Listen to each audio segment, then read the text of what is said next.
Pokoknya aing hayang jadi Hokage, titik. Kayak jadi Hokage. Geus dia kuari mabur lah kali itu. Geura ruwet aing ya. Endung pak, endung. Aing hayang jadi Hokage pak, kuari.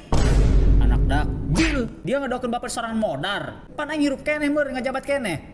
Dengekeun nya tok.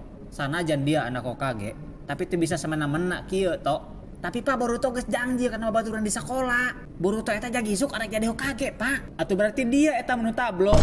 Dengekeun jeung deui aing geus nyalonkeun dia tah si Sasuke jadi calon pengganti bapak engke kahareup. Aing mah pak, geura pak aing mah izin pak kana baturan gengsi. Pak geura mah bantuan pak wayahna pak.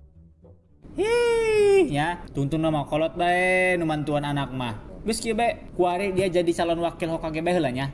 Kayak kaharepna karak dia jadi nyalon Hokage. Nya hitung-hitung ngenalkeun sorangan bae kana masyarakat. Cerdas bapak aing. Toh, kumaha dia kabarna sehat? Sehat. Si Raikage yang dulu lawan sekarang menjadi kawan. Iya meureun kursi jabatan anu kosong mah. Gampang eta mah. Milih bae milih. Bagong, Mang. Beas 17.000 saliter. Mayan rakyat dia mah. Atuh kumaha teh, pugu kami ge nuturkeun ti ditu ti luhur. Ari nu ieu mah? Eta mah teh sang parab kotok. Kajen lah, 10 kilo, Mang.